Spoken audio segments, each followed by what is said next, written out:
partial covalent character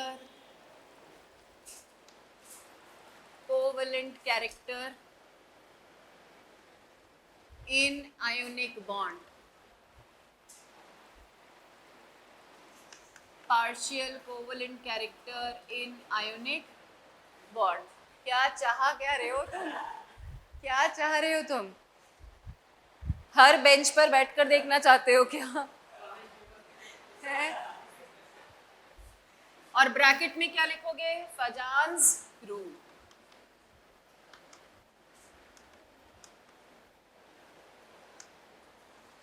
important है, ठीक है?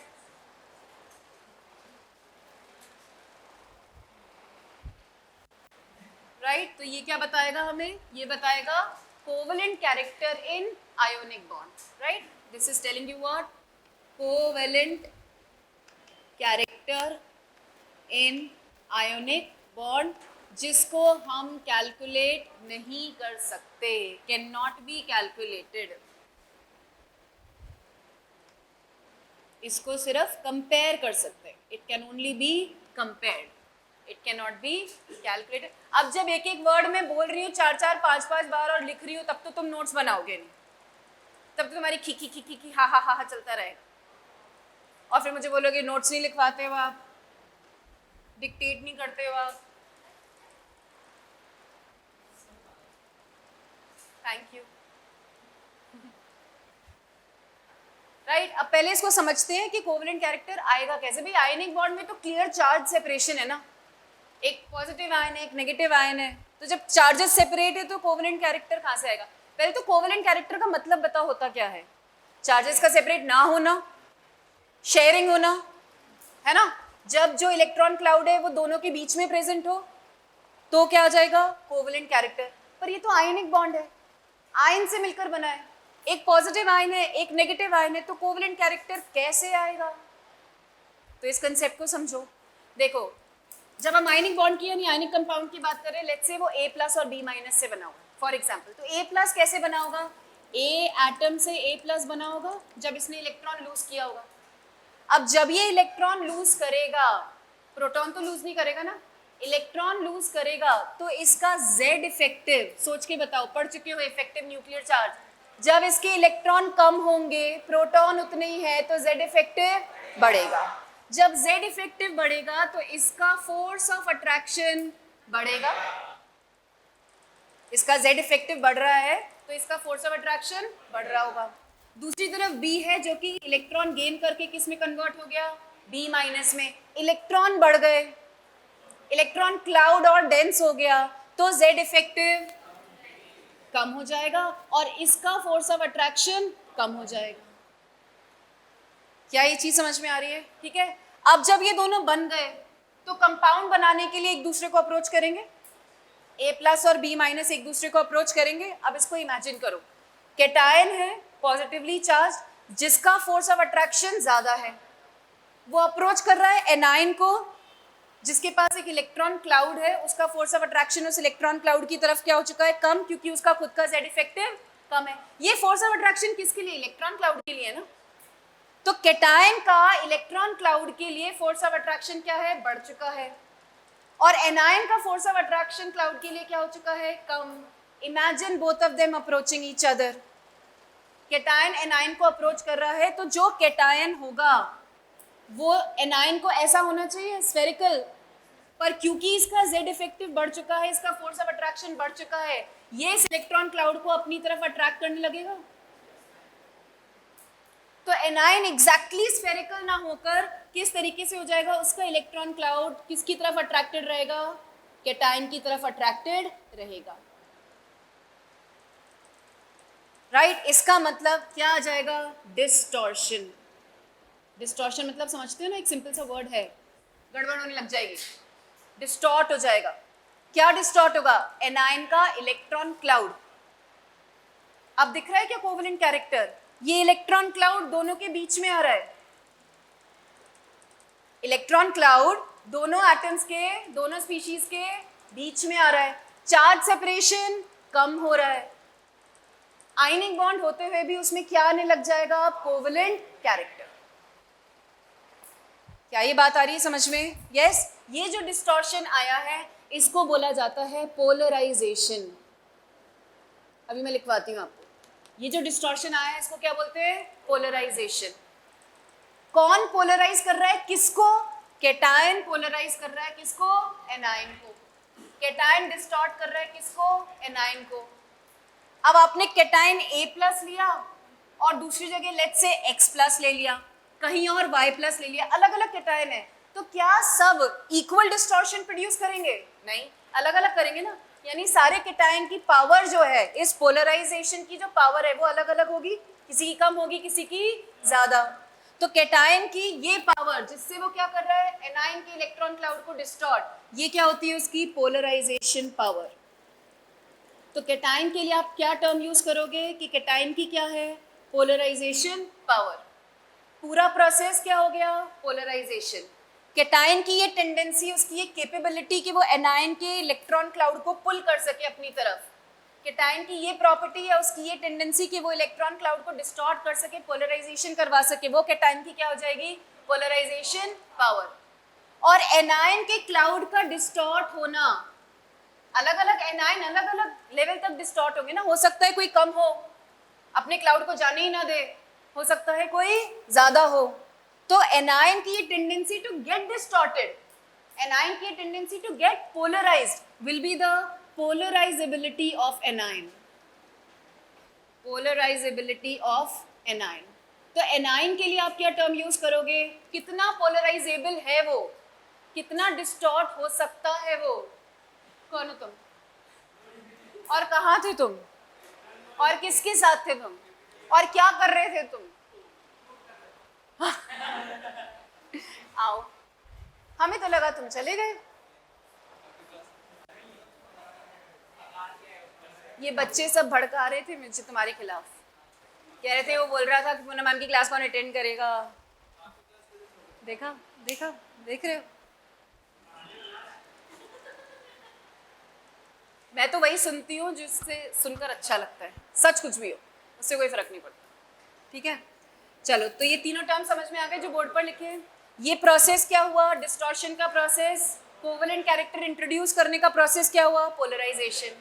कैटायन में क्या होगी? Polarisation power. और एनायन क्या होगा? पोलराइजेबल होगा, यानी उसकी होगी पोलराइजेबिलिटी। क्या ये पॉइंट समझ में आ गया? फटाफट से लिख लो इसको। लिखो, एज कैटायन अप्रोचेस एनायन, जल्दी जल्दी लिखो।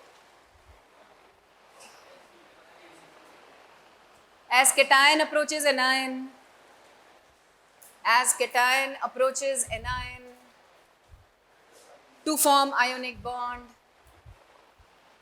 as cation approaches anion to form ionic bond, comma lagao, the cation attracts the electron cloud of anion, the cation attracts the electron cloud of anion. Hence, the electron cloud of anion gets distorted. Hence, the electron cloud of anion gets distorted. This distortion is called polarization. This distortion is called polarization. This distortion is called polarization. The power of a cation to distort, the power of a cation to distort the electron cloud of an anion, the power of a cation to distort the electron cloud of an anion is called its polarization power. The power of a cation to distort the electron cloud of an anion is called its polarization power. And the tendency of the anion and the tendency of an anion to get distorted and the tendency of an anion to get distorted is the polarizability of the anion, and the tendency of the anion to get distorted is the polarizability of the anion.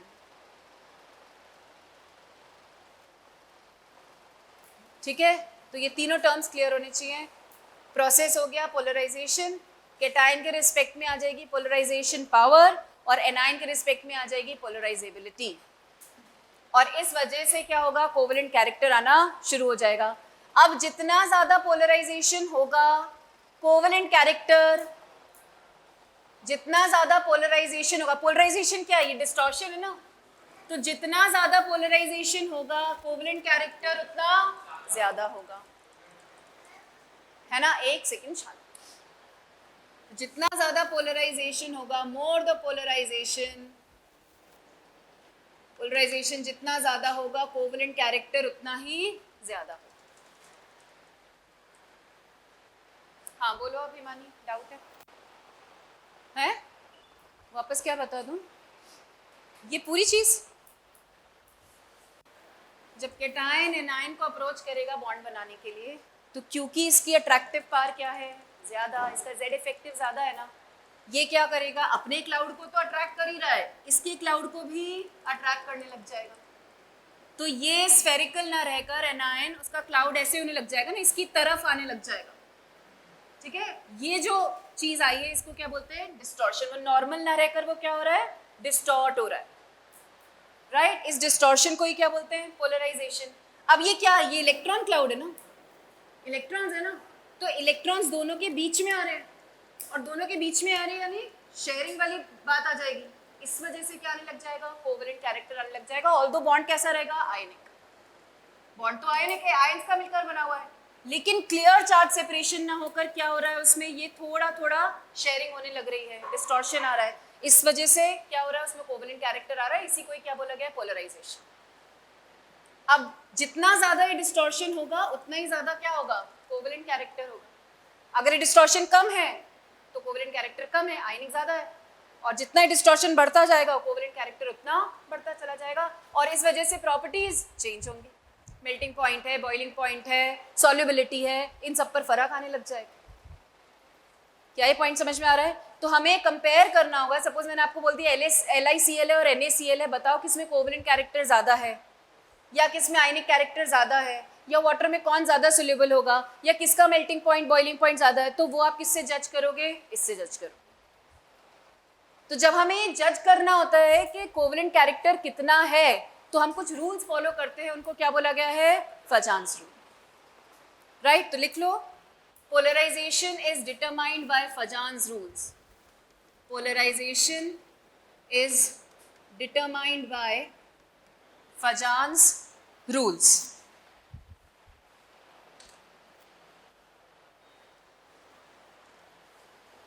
ठीक, सबसे पहले बात करते हैं cation की. सबसे पहले बात करते हैं पोलराइजेशन पावर की. इसमें क्या क्या रूल्स अप्लाई होते हैं, कैसे जज करोगे, अगर आपको कैटायंस का कंपैरिजन करना है तो कैसे करोगे. तो सबसे पहला फैक्टर आता है, कुछ भी ले सकते हो, साइज. सबसे पहला रूल किससे रिलेटेड है, याद रखना, पोलराइजेशन पावर किसके रिस्पेक्ट में होगी, कैटायन के रिस्पेक्ट में.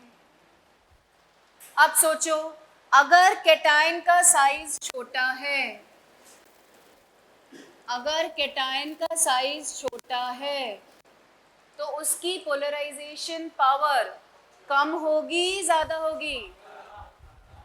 अगर कैटायन का साइज छोटा है तो उसकी पोलराइजेशन पावर ज्यादा होगी, है ना, क्योंकि उस पर उतनी चार्ज डेंसिटी होगी, उतना ही ज्यादा उसका अट्रैक्शन फोर्स होगा. अट्रैक्शन फोर्स डिस्टेंस के या रेडियस के हमेशा इन्वर्सली प्रोपोर्शनल होता है. तो अगर r छोटा है, साइज छोटा है, तो फोर्स ऑफ अट्रैक्शन उतना बढ़ेगा, और फोर्स ऑफ अट्रैक्शन बढ़ेगा तो पोलराइजेशन पावर बढ़ेगी. राइट, तो साइज के क्या हो गया, मतलब पोलराइजेशन पावर जो है that is inversely proportional to size. तो अगर आपसे बोल दिया जाए कि Li प्लस और Na प्लस में से कौन ज्यादा पोलराइज करेगा, Li प्लस. अगर मैंने इनका कंपाउंड बना दिया, LiCl बोल दिया और NaCl बोल दिया, तो किसमें कोवलेंट कैरेक्टर ज्यादा है? LiCl में ज्यादा है। जितना ज्यादा पोलराइजेशन उतना ज्यादा कोवलेंट कैरेक्टर। तो LiCl will be more covalent as compared to NaCl। क्या ये पॉइंट समझ में आ गया? Second factor, charge, charge on cation. सोचो, अगर चार्ज ज्यादा है केटायन पर तो पोलराइजेशन पावर ज्यादा होगी ऑब्वियसली, क्योंकि ये पॉजिटिव चार्ज ही तो है जो इलेक्ट्रॉन क्लाउड को अट्रैक्ट करेगा। केटायन पर चार्ज कौन सा है? पॉजिटिव। अब किसी पर +1 है और किसी पर +2 है, तो जिस पर +2 है उसका Z इफेक्टिव ज्यादा है, उसका फोर्स ऑफ अट्रैक्शन ज्यादा है, उसकी पोलराइजेशन पावर ज्यादा है। यानी पोलराइजेशन पावर क्या हो गई? Directly proportional to charge.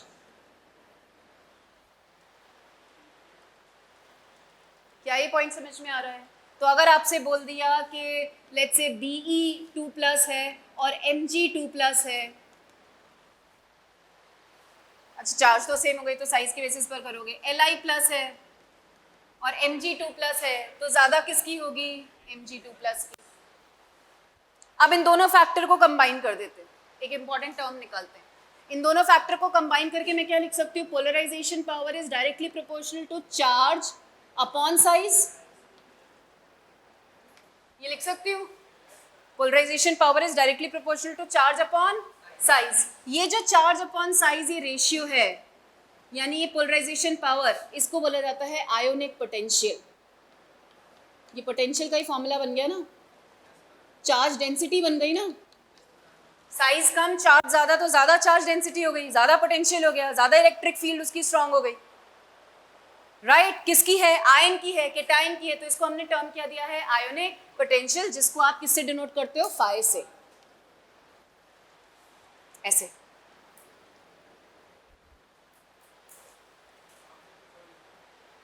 Right तो कहीं ये टर्म पढ़ो आयनिक पोटेंशियल तो समझ जाना केटायन के रिस्पेक्ट में है, और इसका मतलब क्या है? Charge upon size. यहां तक क्लियर है? थर्ड फैक्टर पोलराइजेशन पावर का ही third factor is number of D electrons. Number of D electrons. D electrons जितने बढ़ेंगे पोलराइजेशन पावर उतनी बढ़ेगी। डी इलेक्ट्रॉन्स जितने बढ़ेंगे पोलराइजेशन पावर उतनी बढ़ेगी। क्यों? क्यों? हाँ, डी इलेक्ट्रॉन बढ़ेंगे। डी इलेक्ट्रॉन की बात कर रहे हैं स्पेशली अपन।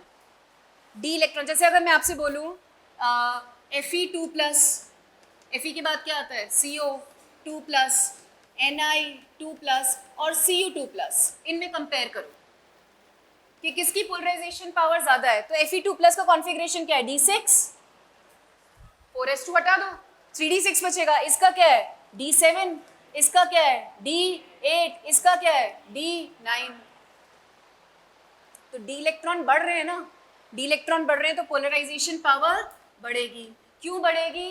क्योंकि डी इलेक्ट्रॉन्स का शील्डिंग इफेक्ट पुअर होता है, जेड इफेक्टिव बढ़ेगा। कहानी वहीं से शुरू हुई थी, देखो भूलो मत। पॉजिटिव चार्ज बढ़ रहा है तो जेड इफेक्टिव बढ़ रहा है, साइज कम हो रहा है तो जेड इफेक्टिव बढ़ रहा है, सारी चीजें वहीं आ रही है ना। तो डी इलेक्ट्रॉन बढ़ेंगे तो डी इलेक्ट्रॉन की शील्डिंग क्या है? पुअर। उस वजह से जेड इफेक्टिव बढ़ेगा, और जेड इफेक्टिव बढ़ेगा तो पोलराइजेशन पावर बढ़ेगी। क्या ये पॉइंट समझ में आ रहा है? एक पॉइंट लेकिन ध्यान में रखना, इंपॉर्टेंट मार्क करके लिख लो। अगर D9 और D10 में कंपैरिजन है, यानी मैं तुमको बोलूं कि Cu2+ और Zn2+ में कंपेयर करो, ये हो गया D9 और ये हो गया D10, इसको मार्क करके लिख लेना। Cu2+ will be more covalent, मतलब इसके जो सॉल्ट्स या इसके जो कंपाउंड्स होंगे ज्यादा कोवलेंट होंगे एज कंपेयर टू D10। ये जो फॉलो हो रहा है रूल, ये किसके लिए फॉलो हो रहा है? पार्शियली फिल्ड डी सबशेल के लिए। ये पॉइंट इंपॉर्टेंट मार्क करके लिख लो कि ये जो फॉलो होता है, ये वाली चीज, ये किसके लिए फॉलो हो रही है? पार्शियली फिल्ड डी सबशेल के लिए। तो अगर इन दोनों में कंपैरिजन है तो कॉपर का पोलराइजेशन पावर क्या होगा? ज्यादा।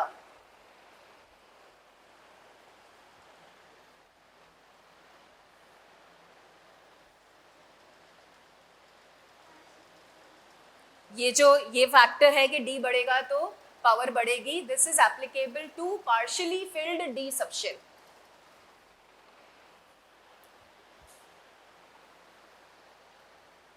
अच्छा, अगर तुमसे पूछा जाए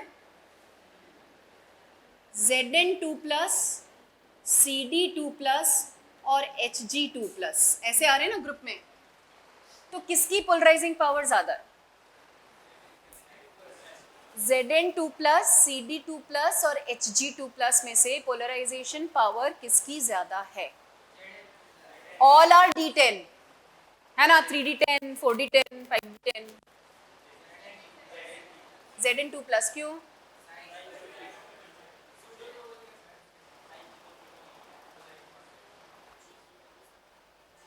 वो तो सब में है. इसमें 3D है, इसमें 4D है, इसमें 5D है. 5D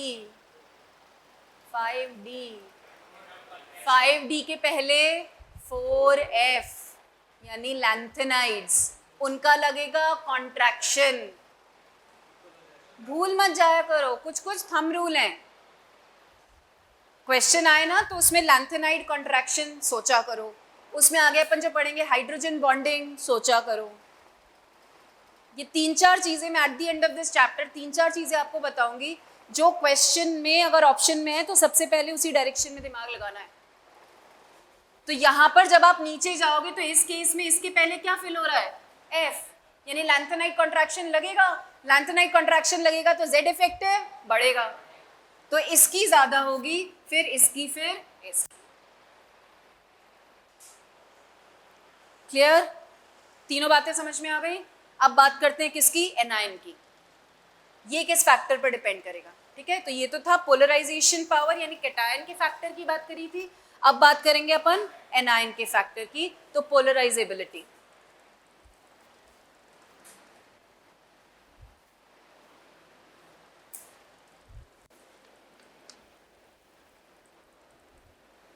और पोलराइजेबिलिटी किसकी है? एनायन की. अब सोच के बताना. सबसे पहला रूल साइज. सोच के बताओ.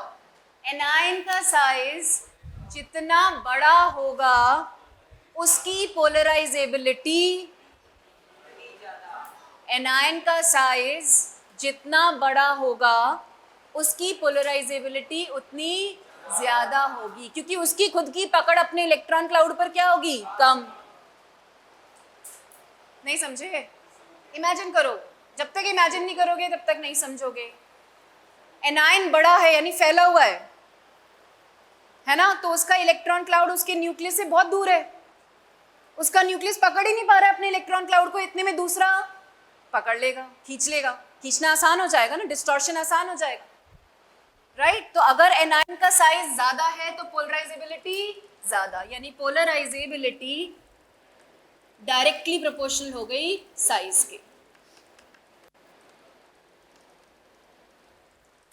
तो F माइनस और I माइनस किसमें कोवलेंट कैरेक्टर ज्यादा आएगा? F माइनस और I माइनस में से चार्ज तो दोनों का सेम है. साइज देखोगे तो इसका साइज बड़ा है, इसकी पोलराइजेबिलिटी ज्यादा होगी. तो अगर बना दिया लेट्स से NaF और बना दिया NaI, तो NaI will be more covalent. It will be more covalent. उसका पोलराइजेशन, उसमें पोलराइजेशन ज्यादा है.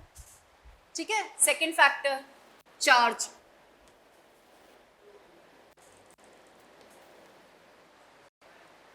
चार्ज जितना ज्यादा होगा पोलराइजेबिलिटी उतनी ज्यादा होगी, क्योंकि चार्ज कौन सा है? नेगेटिव. तो वैसे ही इलेक्ट्रॉन इलेक्ट्रॉन रिपल्शन चल रहा होगा. नेगेटिव चार्ज ज्यादा है, इलेक्ट्रॉन क्लाउड वैसे ही फैला हुआ होगा, तो दूसरा कैटायन उसको बहुत इजीली अट्रैक्ट कर लेगा. तो चार्ज जितना ज्यादा होगा पोलराइजेबिलिटी भी उतनी ज्यादा होगी.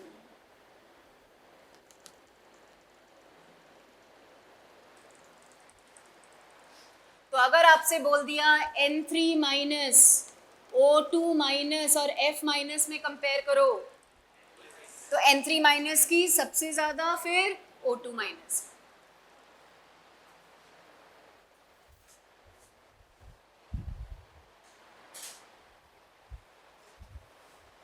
बोलो, समझ में आ रहा है? अगर समझ में आ रहा है तो ये बताओ किसमें कोवलेंट कैरेक्टर ज्यादा होगा? तुम्हें फोटो तो नहीं खींचनी थी ना? ऐसा क्यों? गुस्सा हो रहा है? सदमे में? किस बात का सदमा लगा? किसने तेरी भैंस चुरा ली? भैंस चुराई किसी ने तेरी? फिर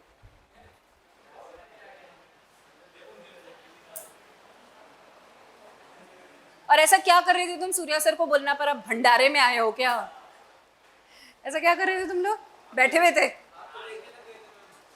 मैं तो उसके बाद आई हूँ, बकवास कर रहा है।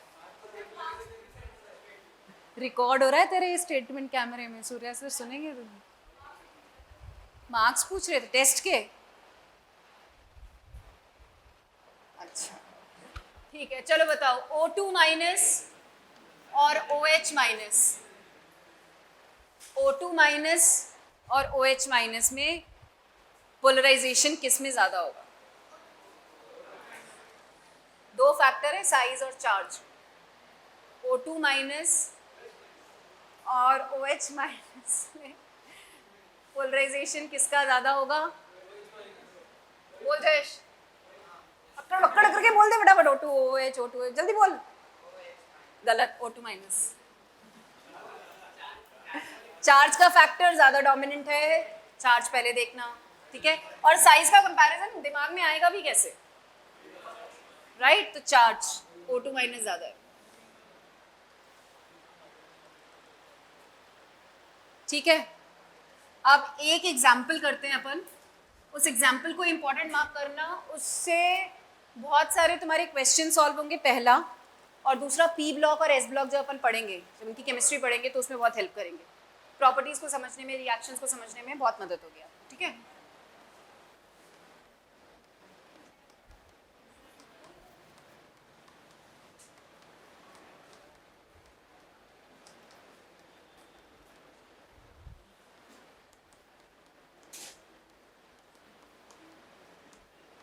लिखते रहो साथ साथ, बैठे मत रहो।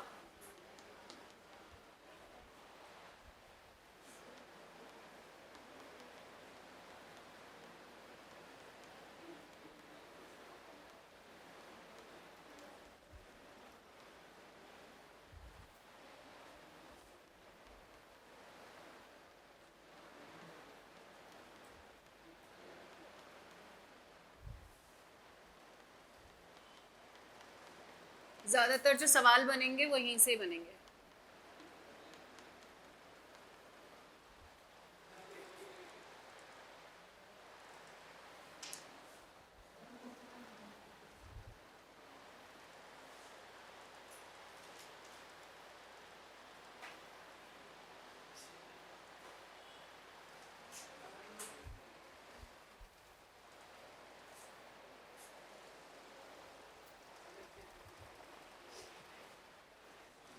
अब देखो,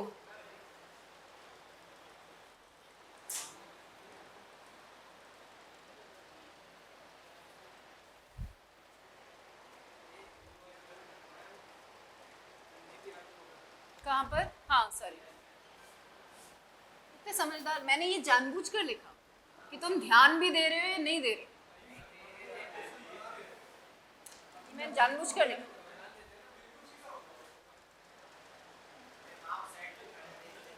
हाँ?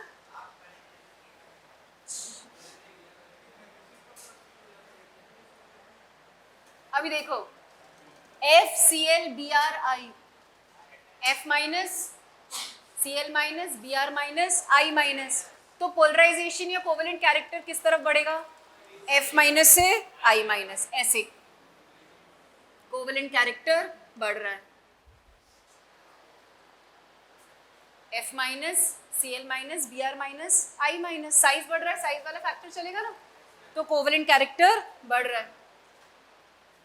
Na plus, Li plus, size वाला फैक्टर, Mg2 प्लस, चार्ज वाला फैक्टर, Al3 प्लस, चार्ज वाला factor, B3 plus, B2 plus, size वाला फैक्टर। साइज बहुत छोटा है, एल्यूमिनियम के कंपैरिजन में बेरिलियम का साइज बहुत छोटा है, तो ऐसे कोवेलेंट कैरेक्टर बढ़ेगा। अब सोच के बताओ इन सब में से सबसे ज्यादा कोवेलेंट कौन होगा और सबसे कम कोवेलेंट कौन होगा? सबसे ज्यादा कोवेलेंट ये, और सबसे कम यानी सबसे ज्यादा आयनिक पूछ लो,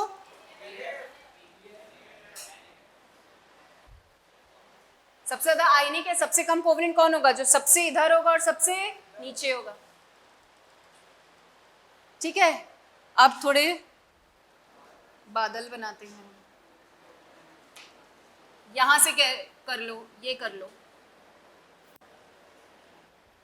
ऐसे बना लो, क्लाउड्स बना लो, जो तुम्हारा मन है, बॉक्स बना लो, एक ये बना लो, एक ये बना लो।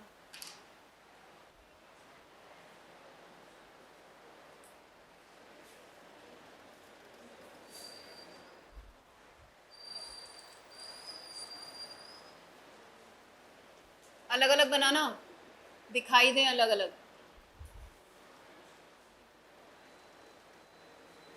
एस ब्लॉक में बहुत काम में आएगी ये बात तुमको। एस ब्लॉक, पी ब्लॉक में देखो, ये जो ऊपर वाले हैं, ये वाले, ये वाले, ये कोवलेंट होते हैं।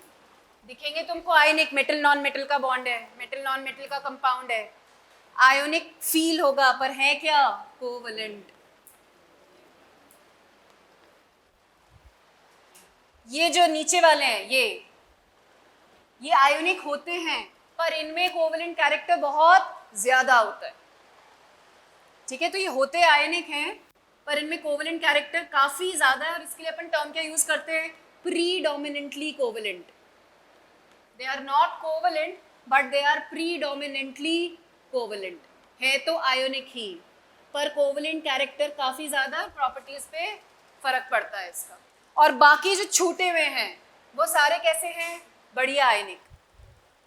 उनको हम आयनिक में ही डालते हैं, उनमें कोवलेंट कैरेक्टर काफी कम होता है, आयनिक की तरह ही प्रॉपर्टीज वो शो करते। ठीक है,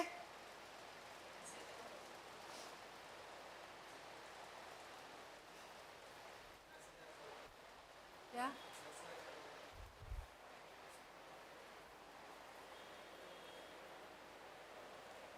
आ रही है क्या बात समझ में? पक्का? नो मैम कौन बोला? अपना दिमाग खोलो फिर, नो मैम जो बोल रहा है। कौन बोल रहे हैं नो मैम? शरद पवार? गपले कम किया कर तू।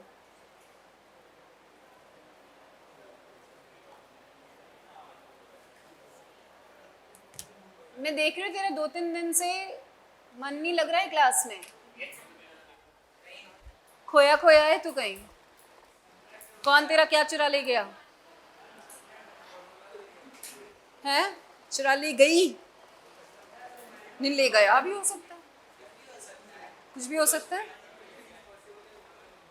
बता, लाइलाज है क्या तेरी बीमारी? इस मर्ज की कोई दवा नहीं, सिर्फ दुआ ही काम आएगी। ऐसा? अच्छा, अब तो दुआ भी काम नहीं आएगी। ओ हीरो, तेरे से बात कर रही हूँ मैं। हाँ, कितना खुश हो गया हीरो के नाम से। हीरो तो चंकी पांडे भी था एक मूवी में।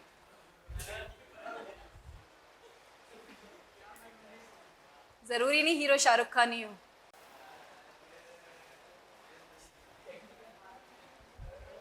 आ गया समझ में?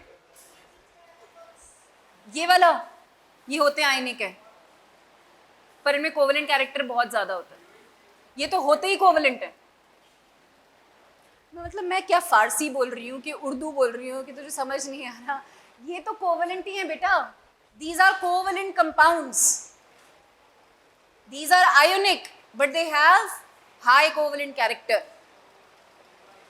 मतलब इंग्लिश में समझ में आता है इसको, हिंदी में नहीं आता। ऐसा? चलो सीपीपी निकालो। उस दिन वाली डिस्कस हुई है क्या? डायपोल मोमेंट वाली हो गई ना? आज की सीपीपी निकालो, आज वाली सीपीपी, सीपीपी नंबर 14। फटाफट से पहला क्वेश्चन बताओ।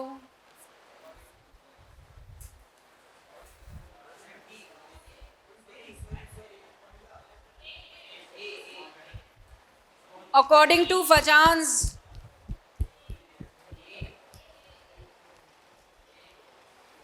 पहले मैं ये रब कर देती हूँ, वरना तुम देख देख के बताते रहोगे।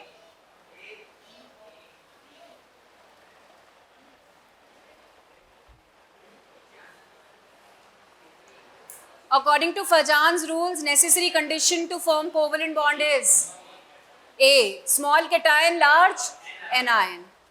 Next बताओ, maximum and minimum ionic character पूछ रहा है वो, मैक्सिमम एंड मिनिमम। सच्ची आंसर बताना। बी, पहला वाला मैक्सिमम तो LiCl, RbCl, BeCl2 और AgCl में Rb प्लस ज्यादा आयनिक है ना, कैटाइन बड़ा है, रुबिडियम का कैटाइन बड़ा है, बहुत बड़ा है ना रुबिडियम का, तो it is very big. Although आपको हो सकता है लगे कि बेरिलियम पर 2 का चार्ज है, पर उसका साइज बहुत छोटा हो गया, बहुत ही छोटा हो गया। और अभी बताया कोवलेंट, बेटा पहला वाला जो है वो मैक्सिमम बताना है आपको, सबसे ज्यादा आयोनिक कैरेक्टर किसमें है, तो आप कंपेयर क्या करोगे, Li plus, Rb plus, Be2 plus और Ag प्लस को कंपेयर कर रहे होगे। तो इन सब में से भाई 3 पर तो +1 का चार्ज है, तीनों में साइज देखो तो Rb प्लस का बहुत बड़ा साइज है ना, और Be पर नो डाउट +2 का चार्ज है, पर उसका साइज इतना छोटा हो गया कि वो कोवलेंट है। अभी टेबल बनाई थी, देखो अपने रजिस्टर में टेबल, तो इसमें RbCl का मैक्सिमम आयोनिक कैरेक्टर होगा और BeCl2 का मिनिमम। थर्ड बताओ, वेरी इजी, सी। ये एक ही ग्रुप को बिलोंग करते हैं, क्लोरीन तो कॉमन है, बेरिलियम, मैग्नीशियम, कैल्शियम और स्ट्रोंशियम।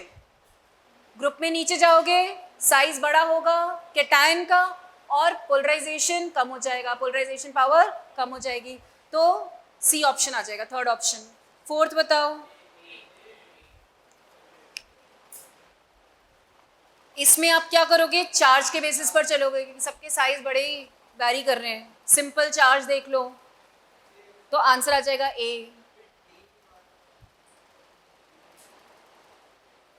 बेटा K प्लस और CS प्लस चार्ज बराबर है, फिर साइज देखो तो CS प्लस बड़ा है, बड़ा होगा तो पोलराइजेशन पावर कम हो जाएगी।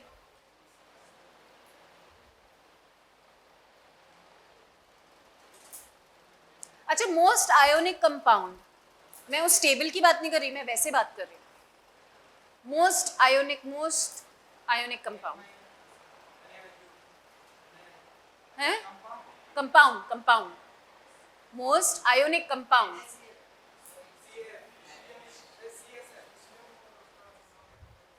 है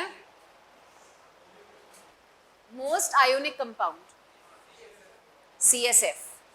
मोस्ट आयोनिक में कैटायन बड़ा से बड़ा और जो एनायन है वो छोटे से छोटा। आयोनिक, मोस्ट आयोनिक, कैटायन बड़ा होना चाहिए और एनायन छोटा होना चाहिए, तो बड़ा कैटायन कौन सा है, फ्रांशियम है, पर अपन फ्रांशियम को लेंगे नहीं, वो रेडियो एक्टिव है, तो किसको ले लेंगे, CS प्लस को, सीजियम को। और छोटा एनायन F माइनस, है ना, तो मोस्ट आयोनिक कंपाउंड क्या हो जाएगा, CSF।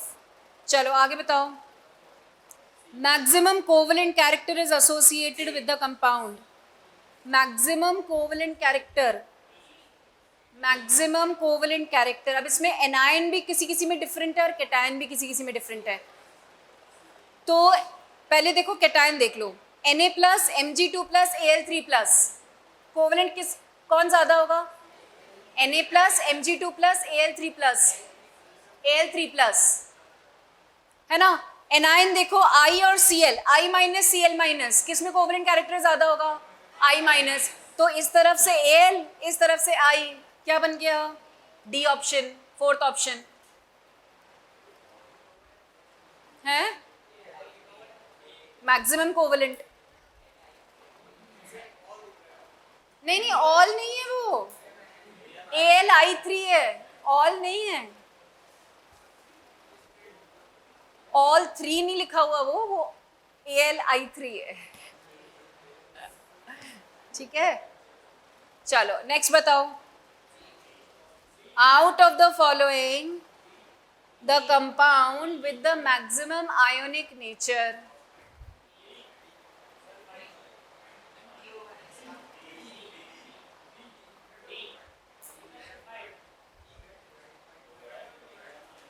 जो भी आप बोल रहे हो ना आपको रीजन देना पड़ेगा। नहीं ऐसे थोड़ी ना, आप अपना आंसर बताओ, रीजन बताओ।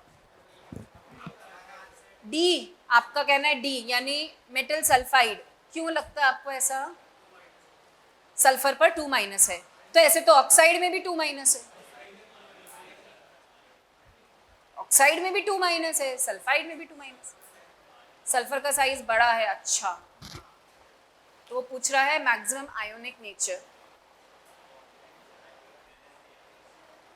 और बोलो।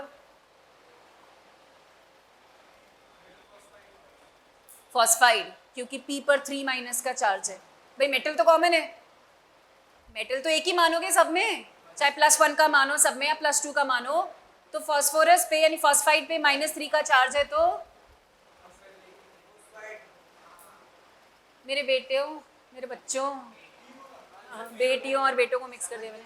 नहीं नहीं समझे, यही तो नहीं समझे तुम, कंसेप्ट मत भूलो।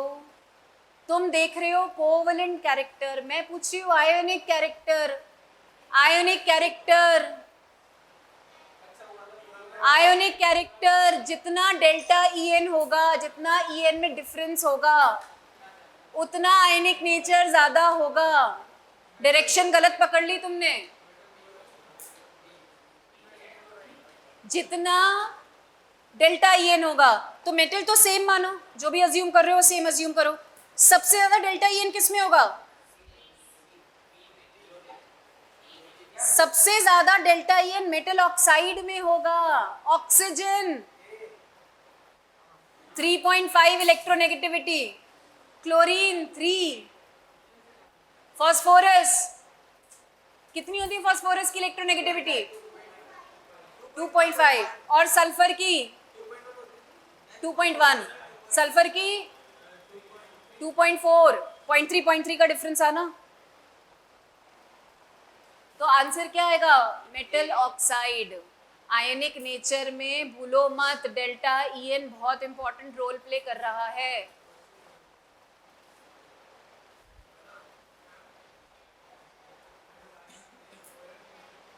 तो फजान्स रूल लगाते तो फिर फॉस्फाइड हो जाता।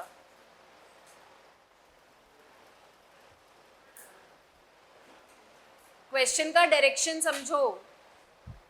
नेक्स्ट बताओ, मोस्ट कोवेलेंट हेलाइड, मोस्ट को, ये क्या रिपीट हो रहा है क्या? नहीं, मोस्ट कोवेलेंट हेलाइड। एल्यूमिनियम तो सब में कॉमन है, कोवेलेंट देखना है, फजान्स रूल लगाओ, क्या करोगे? डी आ जाएगा, AlI3। नेक्स्ट बताओ, ionic potential, ionic potential highest, ionic potential highest, क्या देखोगे? चार्ज ज्यादा हो, साइज कम हो, तो +1, +2, +3, +6, डी। क्यों? चार्ज सबसे ज्यादा SF6 पे है, +6 की ऑक्सीडेशन स्टेट जा रही है सल्फर की, +6 की ऑक्सीडेशन स्टेट जा रही है ना। हर एक फ्लोरीन पर -1 का चार्ज, तो सल्फर पर कितना आ गया? +6। Next, AlCl3 is covalent while AlF3 is ionic. ओहो, बहुत इजी।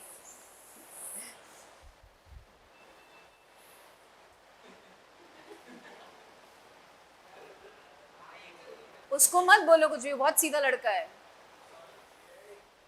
क्या नाम है? नहीं, जयेश तो तेरा नाम है, तू नहीं। सॉरी। बहुत सीधा। लास्ट बताओ, लास्ट बताओ, विच bond is least covalent? Least covalent, least covalent. पचास रूल लगाओ, लीस्ट कोवलेंट, सबसे कम कोवलेंट कैरेक्टर। फ्लोरीन सब में कॉमन है। सल्फर की ऑक्सीडेशन स्टेट देख लो, जिसमें पॉजिटिव ऑक्सीडेशन स्टेट कम, उसमें कोवलेंट कैरेक्टर कम, यानी क्या आ जाएगा? SF2। ठीक है, मॉड्यूल लाए हो?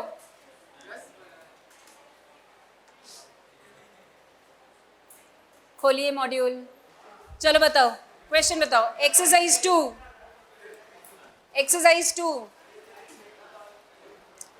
क्वेश्चन बताओ, डाउट बताओ,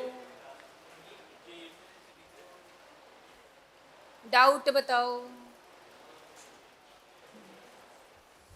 क्वेश्चन 2, एक्सरसाइज 2, डाउट बताओ। फर्स्ट क्वेश्चन, इनमें से कौन ऑक्टेट रूल फॉलो करेगा? SF4 फॉलो करेगा? कहां से फॉलो करेगा? सल्फर के पास 6 वैलेंस इलेक्ट्रॉन, 4 और मिल गए, 6 और 4 10 हो गए, N3 माइनस।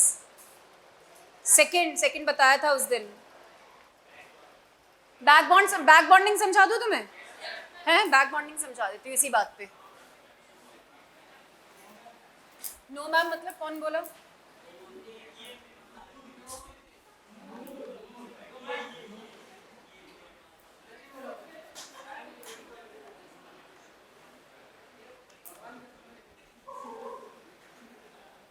बैक बॉन्डिंग समझो, छोटा सा है, 2-3 पॉइंट्स हैं इसमें और कुछ नहीं।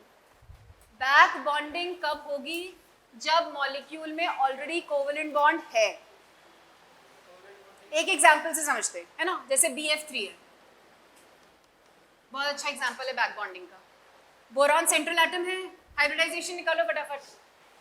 6 sp2, ट्रायंगुलर प्लेनर इसकी हो गई ज्योमेट्री, कोई लोन पेयर बोरॉन पर नहीं है, तो बोरॉन ये रहा, एक फ्लोरीन ये रहा, एक फ्लोरीन ये रहा, और एक फ्लोरीन ये रहा। ये स्ट्रक्चर हो गया ट्रायंगुलर प्लेनर, और ये मॉलिक्यूल बन गया, स्टेबल है। पर इसमें बोरॉन का ऑक्टेट कंप्लीट नहीं हुआ, राइट? कहाँ हुआ? 6 ही तो इलेक्ट्रॉन हो रहे हैं, 6 स्टेट कंप्लीट हो रहा है ना। Atomic number 5, configuration 1s2, 2s2, 2p1, excitation हुआ, मिक्सिंग हुई, ये 1 2 3 तीनों ने कोवेलेंट बॉन्ड बना लिया, ओवरलैपिंग से मिक्स होकर sp2, ये मिक्स हो गए ना, तो 3 बॉन्ड बन गए। इसके पास क्या है? एक वेकेंट ऑर्बिटल, खाली ऑर्बिटल। और फ्लोरीन, कोई भी फ्लोरीन आप ले सकते हो, फ्लोरीन के पास क्या है? Lone pair.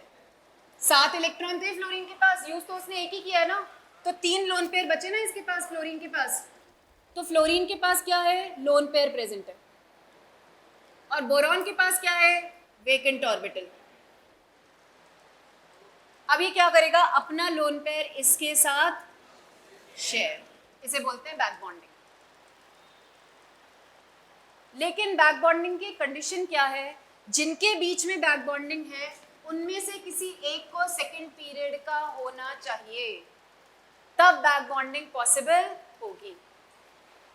तो बैक बॉन्डिंग कहाँ है? जहां ऑलरेडी कोवेलेंट बॉन्ड प्रेजेंट है, कोवेलेंटली बॉन्डेड मॉलिक्यूल बना हुआ है, लेकिन एक के पास वेकेंट ऑर्बिटल है, दूसरे के पास लोन पेयर है, और उनमें से एक सेकेंड पीरियड का है, तो ये क्या कर सकते हैं? बैक बॉन्डिंग, ये एडिशनल बॉन्ड बना सकते हैं। अब इससे होगा क्या? बना लेंगे तो बना लेंगे, इससे क्या होगा? बोरॉन का ऑक्टेट कंप्लीट हो जाएगा, पहली चीज। दूसरी चीज, ये बैक बॉन्डिंग इस फ्लोरीन के साथ भी चल सकती है, ये बैक बॉन्डिंग इसके साथ भी चल सकती है, ये बैक बॉन्डिंग इसके साथ, एट अ टाइम एक ही चलेगी।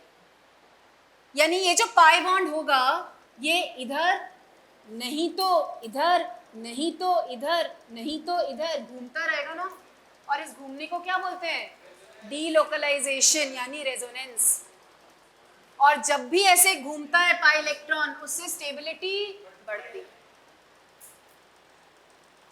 क्या ये पॉइंट समझ में आ रहा है? इसीलिए BF3 कैसा है? Stable molecule. तो बैक बॉन्डिंग में लिख लो कंडीशन, 3 कंडीशन लिख लो। पहली, one of the atoms should have a lone pair. One of the atoms should have a lone pair. Second,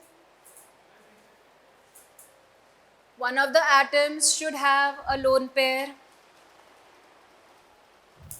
Second condition, the other atom should have a vacant orbital. कोई भी vacant हो सकता है, P भी हो सकता है, D भी हो सकता है, but vacant होना चाहिए. The other should have a vacant orbital. And third, at least one atom should belong to second period. At least one atom should belong to second period.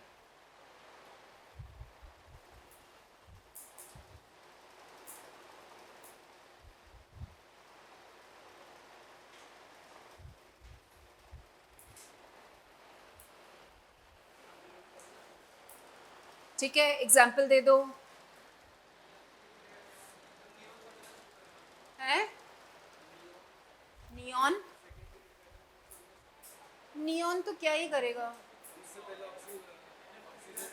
Oxygen किसी और के साथ शो कर सकता है, depend करता है किसके साथ बॉन्ड बना रखा है। आपको बस ये 3 कंडीशन फुलफिल करनी है। लोन पेयर होना चाहिए एक के पास, दूसरे के पास वेकेंट पी ऑर्बिटल होना चाहिए, तीसरा वेकेंट ऑर्बिटल होना चाहिए, और तीसरा है कि सेकंड पीरियड को बिलोंग करना चाहिए। हाँ, तो वो नहीं करेगा। बस आपको ये कंडीशन देखनी है। बोरॉन कर सकता है, नाइट्रोजन कर सकता है किसी के साथ, डिपेंड कर रहा है कौन इसके साथ है। लेकिन जैसे ऐसे आ गया नाइट्रोजन, ऐसे है, ऐसा कुछ बना दिया, इसमें नहीं होगा। इसके पास लोन पेयर तो है पर इसके पास वेकेंट नहीं है, चारों बॉन्ड बना रखे हैं ऐसे, जरूरत ही नहीं है, वो क्यों करेगा? मतलब आपको वो सारी कंडीशंस देखनी पड़ेंगी ना। ठीक है, NF3, NF3 में क्या करूं? है, तुम खुद सोचो ना। NF3 क्या करेगा? कंडीशन फुलफिल करो, सेकंड पीरियड का है, और लोन पेयर है फ्लोरीन के पास, वेकेंट ऑर्बिटल,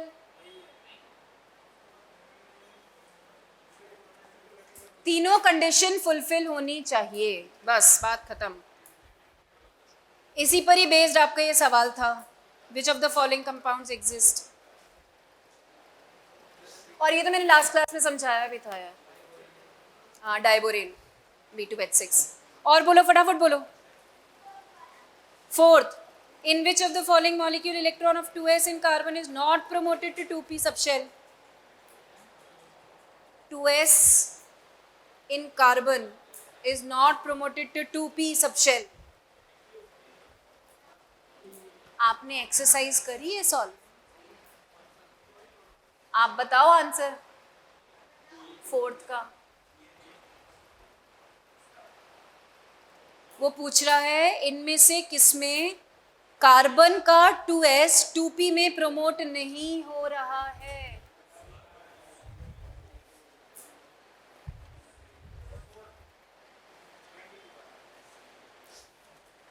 क्या इसका आंसर बता रहे हो? अरे इसका आंसर तो बताओ पहले। Fourth carbon monoxide. क्यों? क्या दिख रहा है? क्यों? आंसर बोला था, आंसर CO ही है, पर क्यों है?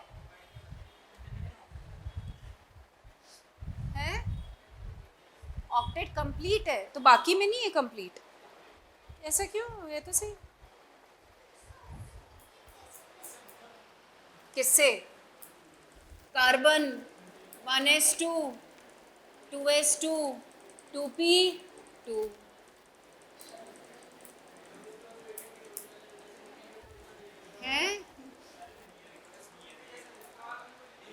इसको ऑक्सीजन के साथ बॉन्ड बनाना है।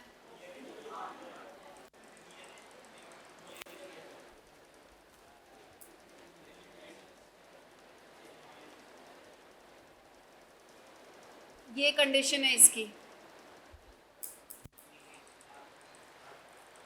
बताओ किस में जाएगा? एक बना सिग्मा बॉन्ड, इसमें बेटे एक बनेगा सिग्मा बॉन्ड, एक बनेगा पाई बॉन्ड, एक बनेगा कोऑर्डिनेट बॉन्ड। ऐसे ये स्टेबल हो गया, इसके पास लोन पेयर बचेगा, ये कोऑर्डिनेट बॉन्ड बनाएगा। एक्साइटेशन की है 2s का 2p में जाने की जरूरत है, और अगर 2s का 2p में चला जाएगा तो कोऑर्डिनेट बॉन्ड कैसे बनेगा? ये खाली जगह थी तभी तो इसने ये इससे लोन पेयर लेगा। ये 2s का एक्साइट करके अगर ये यहाँ चला गया तो ये तो 4 सिग्मा बॉन्ड्स के केपेबल हो जाएगा। और ऑक्सीजन 4 सिग्मा बॉन्ड कैसे बनाएगा? मॉलिक्यूल ही नहीं बन पाएगा। इससे कोऑर्डिनेट बॉन्ड बनाने के लिए इसको ये चाहिए ना।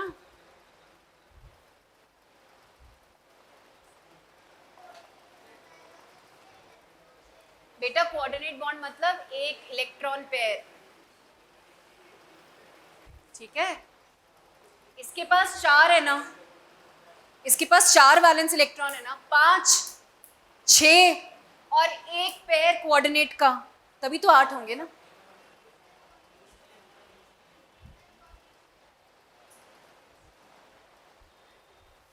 हाँ मान सकते हो। Yes yes yes yes. अब तुम क्या बोल रहे थे? बोलो। 22 6 देखो, 6 देखो, नहीं 6th वाला, which is not an exception to octet rule. SnCl4 10 carbon family को बिलोंग करता है, 4 इलेक्ट्रॉन उसके खुद के हैं, 4 उसने क्लोरीन से ले लिया, 8 हो गए। क्यों एक्सेप्शन होगा ये ऑक्टेट रूल का?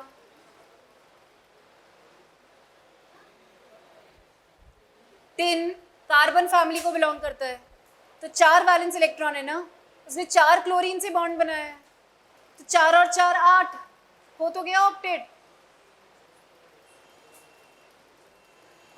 हाँ अब तुम बोलो। 26 विच ऑफ द, अच्छा ठीक है, ये बनाना बॉन्ड में आ जाएगा, अभी बताती हूँ। और बोलो, डाउट्स बोल दो फटाफट पहले। 36, बाकी किसी को कोई डाउट नहीं है? अभी जैसे मैं क्वेश्चन पूछूंगी ना उसी क्वेश्चन में इनको डाउट आएगा, ये जो बीच में बच्चे बैठे हुए हैं सारे। चल ठीक है, तू 36 बता पहले मुझे, फिर मैं तेरे को 45 बताऊंगी। 36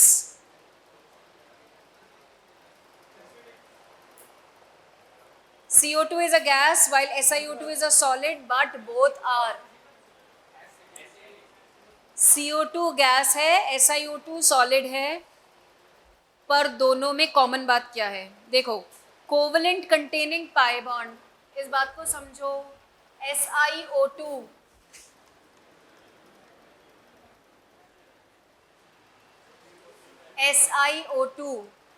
पाई बॉन्ड कैसे बनता है, क्या होता है, वो तुम्हें पता है, लेटरल ओवरलैपिंग से। अलग अलग तरीके के पाई बॉन्ड होते हैं, क्या तुम्हें समझ में आता है? जब मैं लिखूंगी पी पाई, एक ऑप्शन में भी गिवन है शायद, पी पाई, क्या मतलब होगा? पाई बॉन्ड बन रहा है, दोनों का पी ऑर्बिटल ओवरलैप हो रहा है, कोई भी हो, है ना? एक बन गया पी पाई डी पाई, ये समझ में आया? एक का पी दूसरे का डी, लेटरल ओवरलैपिंग हो रही है, पी पाई डी पाई बन गया। अब कैसे पता लगाते हो कितने पी पाई है, कितने पी पाई डी पाई है? तो ये ट्रिक लिख लेना अपने रजिस्टर में। पहले निकालोगे हाइब्रिडाइजेशन, क्या निकालना है आपको? हाइब्रिडाइजेशन। अगर हाइब्रिडाइजेशन sp है, अगर हाइब्रिडाइजेशन sp है तो सारे जितने भी पाई बॉन्ड्स होंगे, all pi bonds will be p pi। अगर हाइब्रिडाइजेशन sp है तो सारे पाई बॉन्ड्स p पाई होंगे। अगर हाइब्रिडाइजेशन sp2 है तो एक p पाई होगा, सिर्फ एक, और बाकी सारे p पाई d पाई होंगे।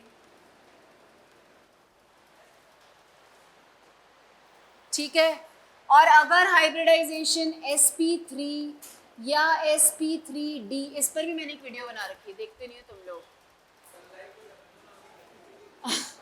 और एक sp3d2 है, इनमें से कोई भी हाइब्रिडाइजेशन है तो सारे पाई बॉन्ड्स p पाई d पाई होंगे।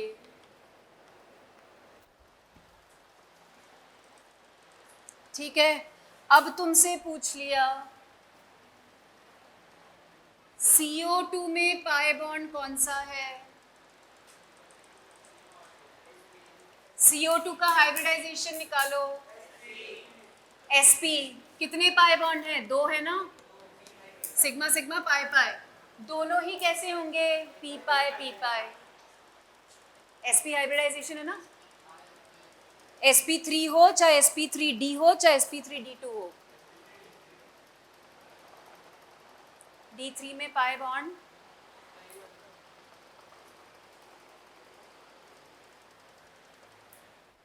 तुमसे पूछ लिया SO4 2-, चलो बताओ कितने p पाई हैं, कितने कितने p पाई कितने p पाई d पाई? SO4 2- में कितने p पाई हैं, कितने p पाई d पाई हैं? हाइब्रिडाइजेशन निकाला, कितना आया? 6 2 8, 8 मतलब 4 मतलब sp3 है ना, जितने भी पाई बॉन्ड्स होंगे वो सारे p पाई d पाई होंगे। हैं कितने वैसे, कितने हैं इसमें? 4 पाई बॉन्ड्स है, 4 पाई बॉन्ड्स है, 2 है ना बेटा, ऐसे है ना, 2 पाई बॉन्ड्स है ना, ये दोनों ही कौन से होंगे? हाँ, p पाई d पाई, इसका p इसका d, p पाई d पाई। बेटा कोऑर्डिनेट आप अगर कोवेलेंसी कंसिडर करोगे तो बाकी ये 2 कोवेलेंट कंसिडर कर लो तो ये 2 कोऑर्डिनेट बन जाएंगे, है ना। कोवेलेंसी पूरी होने के बाद उसके बियॉन्ड कोवेलेंट बनता है, कोवेलेंसी पूरी होने के बाद क्या बन जाएगा? कोऑर्डिनेट बन जाएगा।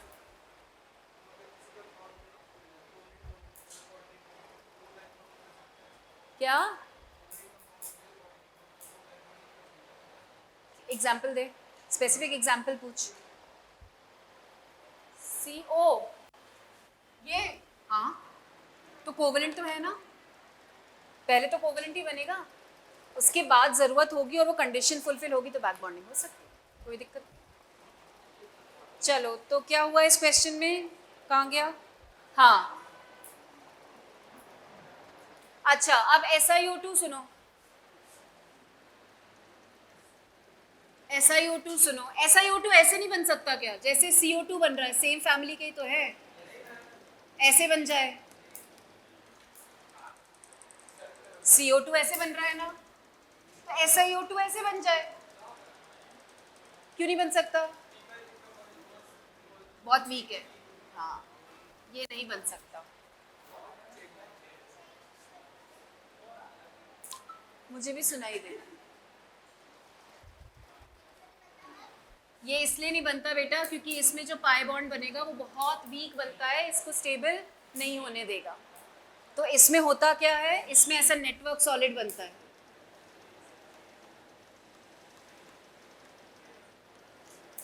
ऐसे बनता है इसमें, इस तरीके से एक 3 डायमेंशनल नेटवर्क बनता है। ठीक है, क्योंकि ये सिलिकॉन 4 बॉन्ड तो बना ही सकता है ना, तो 2 सिग्मा 2 पाई की जगह चारों सिग्मा बॉन्ड्स बना देता है और नेटवर्क सॉलिड बन जाता है।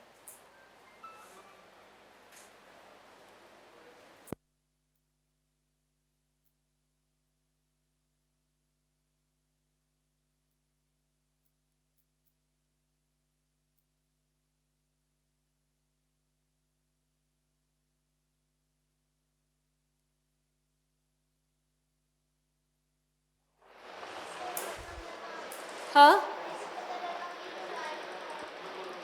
सिलिकॉन का साइज बहुत बड़ा है बेटा, सिलिकॉन का साइज बहुत बड़ा है, ठीक है। अच्छा, तो ऑप्शंस देखो इसमें क्या है, कोवलेंट कंटेनिंग पाई बॉन्ड, नहीं, इसमें सारे सिग्मा बॉन्ड्स हैं। मॉलिक्यूल हैविंग पी पाई डी पाई, इसमें सारे पी पाई हैं। एसिडिक, ये दोनों एसिडिक हैं। CO2 क्या बनाता है, कार्बोनिक एसिड H2CO3, और सिलिका क्या बनाता है, H4SiO4 सिलिसिक एसिड, H4SiO3 भी बनाता है, तो दोनों एसिडिक हैं।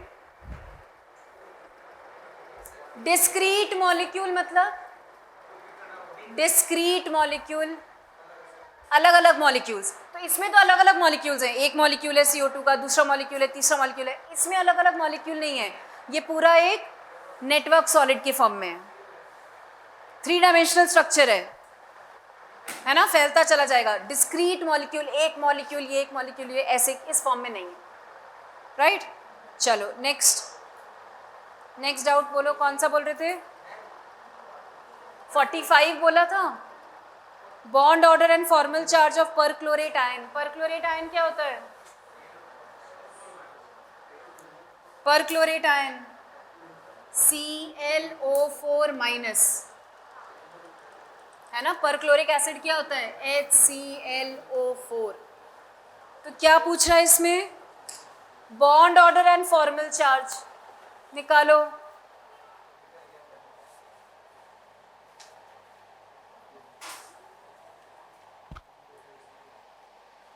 ऑनलाइन में कोई स्टूडेंट है और डाउट है तो बता दीजिए प्लीज। विभा, प्रखर, सपना, तुम्हें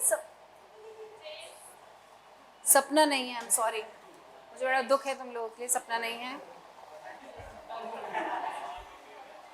जानते हो तुम, जानना चाहते हो तुम, हाँ बताओ, bond order and formal charge perchlorate ion निकालो ना, इसमें क्या दिक्कत है, स्ट्रक्चर बनाओ पहले इसका, है बताओ ना, स्ट्रक्चर बताओ इसका। 7 और 1 8 टेट्राहेड्रल, और एक और हो गए ना 7, इससे ज्यादा तो बनाएगा ही नहीं क्लोरीन। अब आपको निकालना है बॉन्ड ऑर्डर,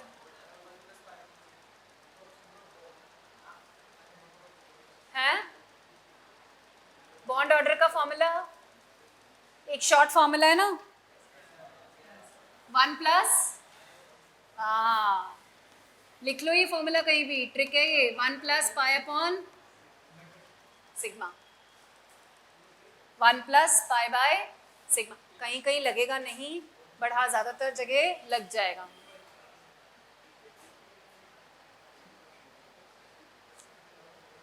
तो 1 2 3 3/4 +1 1.75, 1+ पाई कितने हैं, 1 2 3 पाई ना, 3, सिग्मा कितने हैं, 1 2 3 4, ये हो गया 0.75, टोटल हो गया 1.75, ठीक है। तो ये तो क्या आ गया, bond order. Formal charge, formal charge कैसे आएगा 0.25, कैसे आएगा, देखो क्लोरीन पर तो फॉर्मल चार्ज 0, 7 बना सकता था उसने, 7 इतने वो कर सकता था, ये जो नेगेटिव चार्ज है चारों पर घूमेगा ना भाई, मैं इसको जरूरी थोड़ा ना इसी पर ही नेगेटिव डालूं, मैं ना डालूं इस पर डाल दूं, है ना, मैं इस पर नहीं डालती, मैं इस पर डाल देती हूँ, इस पर नहीं डालते इस पर डाल देते, तो वो जो -1 का चार्ज है वो चारों पर घूम रहा है, तो -1 का चार्ज चारों में डिवाइड होगा तो कितना आ जाएगा, -0.25। आप आराम से स्ट्रक्चर से भी निकाल सकते हो। 38 Which of the following element does not form diatomic molecule? Phosphorus P4 बनाता है, I2 बन जाएगा, O2 बन जाएगा, N2 बन जाएगा। P2 सपोज हम बना देते हैं क्योंकि N2 तो बनता है, सेम फैमिली को बिलोंग कर रहे हैं ना। N2 है, क्या बोल रहे हैं?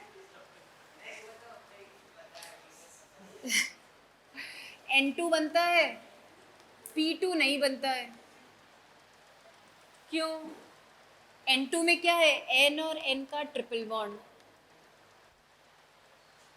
अगर ये बनता तो इसमें भी ऐसा होता, पर इसका साइज हो गया बड़ा, इसका पाई बॉन्ड हो गया वीक, बनेगा ही नहीं। वो 4 सिग्मा बनाकर, मतलब वो 3 सिग्मा बनाकर P4 वाले उस स्ट्रक्चर में तो आ जाएगा डायमंड। हाँ, काइट, हाँ बिल्कुल बिल्कुल, काइट लाइक स्ट्रक्चर।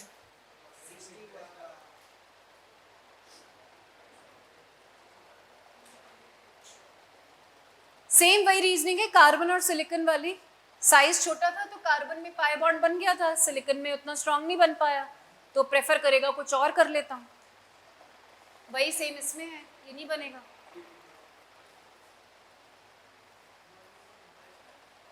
हैं? इनऑर्गेनिक में इंटरेस्ट आ रहा है?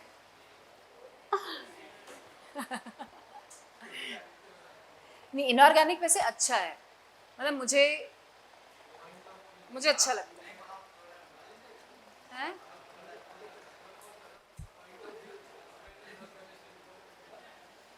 इसी क्लास की शूटिंग थी वो। हाँ बताओ, नेक्स्ट। भूख लग रही है? अभी शांति रहो, रोज रोज जल्दी नहीं छोड़ सकती तुमको, शांति रहो। आप लोगों ने मॉड्यूल सॉल्व किया है? नहीं, आप तो कर रहे थे, मैंने देखा था आप तो कर रहे थे। आप भी कर रहे थे, आपने क्यों नहीं किया? फिर ऐसे फायदा नहीं होगा ना, फिर बाद में डाउट्स आएंगे, कोई फायदा नहीं होगा। अमन, आपने किया है?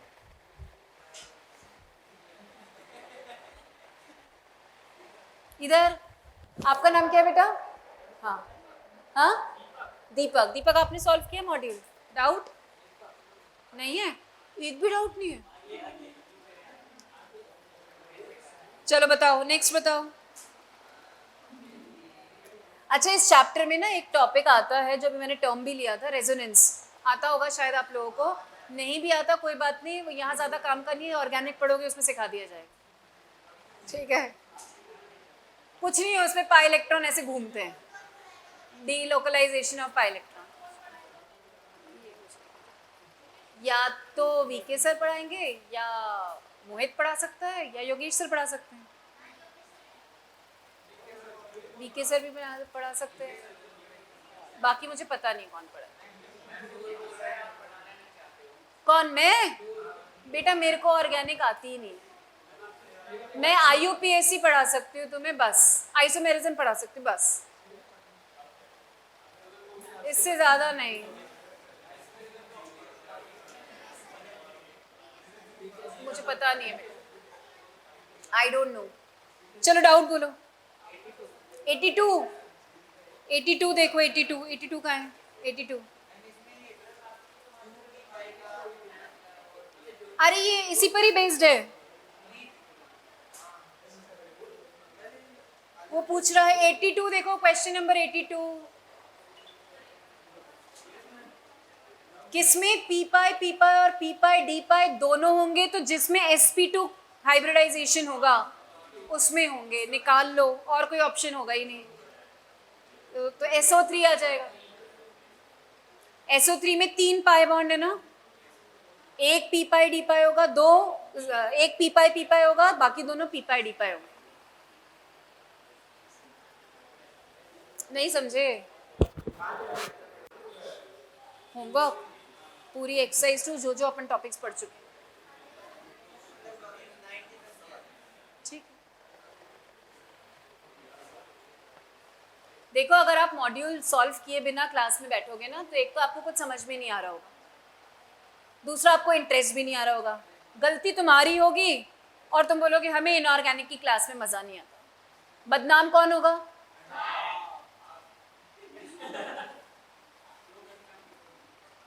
हाँ, देख रहा है नूर, तू समझाना इनको, मॉड्यूल सॉल्व किए बिना मत आया करो क्लास में। और तुम्हें एक शीट मिली होगी, या मतलब तुम्हें ऐप में, मुझे नहीं पता कैसे, पर उसमें एक्सरसाइज के क्वेश्चंस लिखे होंगे ना, लेक्चर प्लान। इसको तुम क्यों एक्साइटेड होकर बैठ जाओ? हाँ बोलो।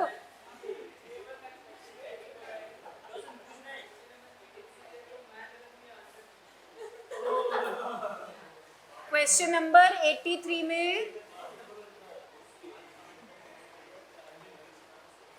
क्वेश्चन नंबर 83 में डाउट है? अच्छा, तो विच इज द हाइब्रिडाइजेशन, वो पूछ रहे हैं SiO2 में हाइब्रिडाइजेशन। अब देखो, सुनो, ओ सुनो, इसमें ना वो मत होना, क्या कहते हैं, भ्रमित। SiO2 समझो, इसमें वो फॉर्मूला मत लगाना, number of half of valence electrons plus monovalent plus minus charge, वो लगाओगे गलत हो जाएगा। अब वैसे क्या आ जाएगा, इसका sp आ जाएगा ना, 4 ही तो है। अरे मैं वही बता रही हूँ, वैसे फॉर्मूला लगाओगे तो ये गलत है। नेटवर्क सॉलिड बनाया था अभी, 4 सिग्मा बॉन्ड बना दिए थे सिलिकॉन के, 4 सिग्मा बॉन्ड मतलब sp3। क्या कह रहा है?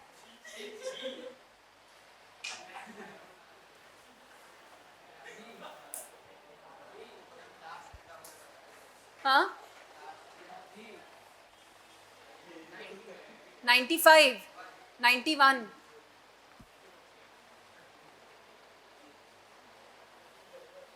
चल तू बता, तेरे को कल बताया ना।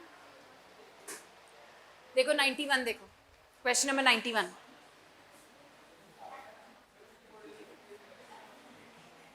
बॉन्ड एंगल निकालना है, पहले हाइब्रिडाइजेशन निकालो। आपको निकालना है एंगल FASF, समझ लो, फिर दोबारा डाउट लेकर आओगे, बताऊंगी नहीं। AsF3Cl2, हाइब्रिडाइजेशन निकालो, क्या निकलेगा, 5 3 8 2 10 sp3d। ठीक है, sp3d मतलब ट्राइंगुलर बाय पिरामिडल, राइट। अब बाय पिरामिडल में एक तो आ गए आपके एक्सियल बॉन्ड्स और एक आ गए आपके इक्विटोरियल बॉन्ड्स। ये ध्यान रखना, जो ज़्यादा इलेक्ट्रोनेगेटिव एटम होगा वो एक्सियल पोजीशन पर आएगा, एक्सियल बॉन्ड्स लंबे हैं।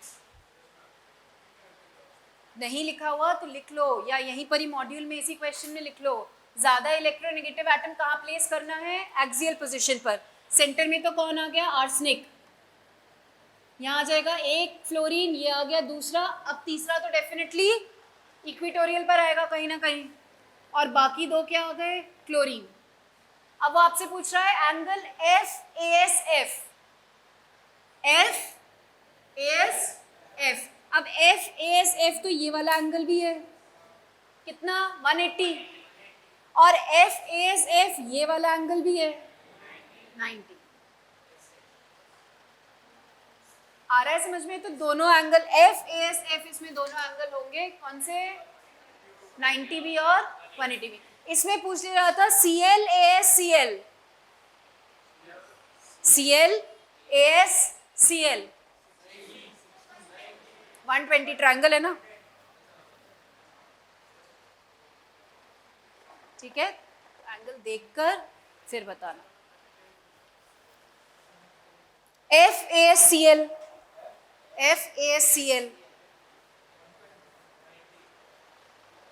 120 होगा क्या, ट्रायंगल में आ रहे हैं क्या, और 120 नहीं होगा, FASCl, F यहाँ भी और F यहाँ भी है, तो 90 भी होगा और 120 भी होगा, ठीक है। और बोलो, टाइम हो गया। No doubt? ठीक